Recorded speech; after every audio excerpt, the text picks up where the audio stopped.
Benvinguts, filohomies! Avui vinc una mica despentinat, però és tot a propòsit, perquè us vull parlar del cinisme.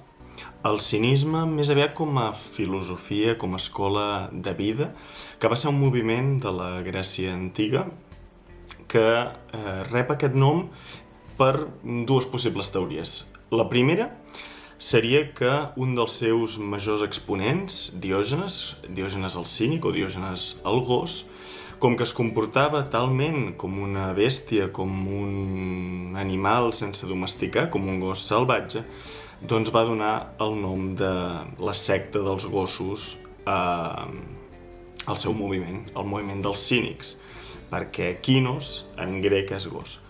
L'altra possible idea és que allà on es congregaven els primers cínics era un gimnàs públic atenenc anomenat el Kinos Argos, que vindria a ser com el gos brillant, el gos àgil o el gos blanc. Hi ha aquestes dues teories. En tot cas, el que veiem molt clar, sigui per el nom del gimnàs o sigui pel comportament de Diògenes el gos, és que la secta dels cínics ha estat molt aparentada amb el comportament d'aquest animal.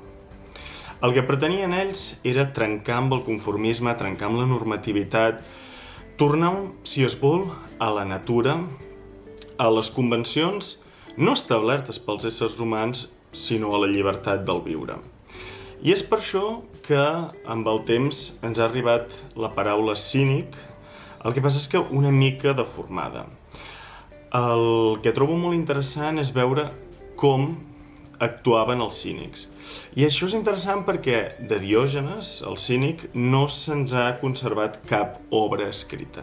El que sí que tenim són testimonis molt interessants d'un altre Diògenes, de Diògenes Laerci, que va escriure una mena d'Ola dels filòsofs, una revista amb anècdotes, amb cotillets, dels pensadors de la seva època i d'anteriors.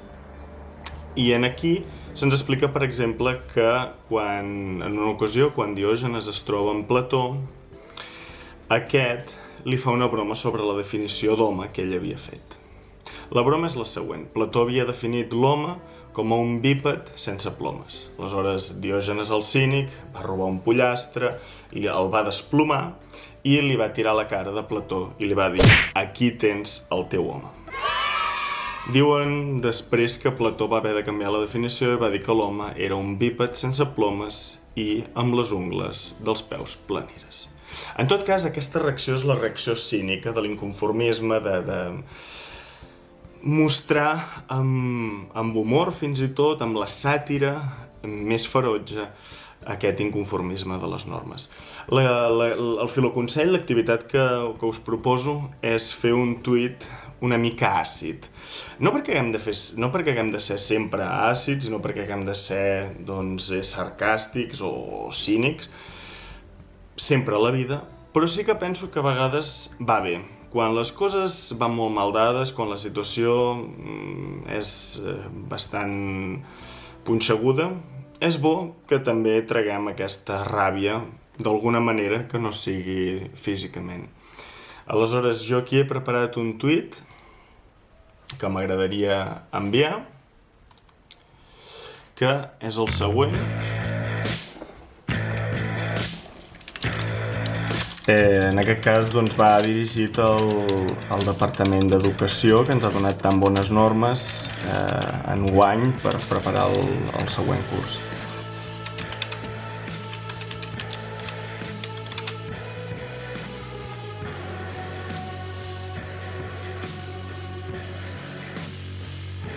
El publiquem.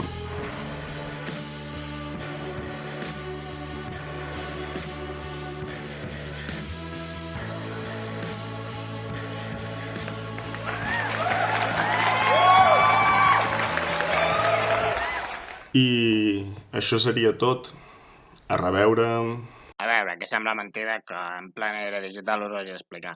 Si us agrada alguna cosa de les que hem fet, un vídeo o un mem, doncs poseu un like, com una catedral, i també, si us agrada molt, poseu un comentari maco, Diògenes, ets un crac, i també us heu de subscriure, evidentment. Vinga, adeu!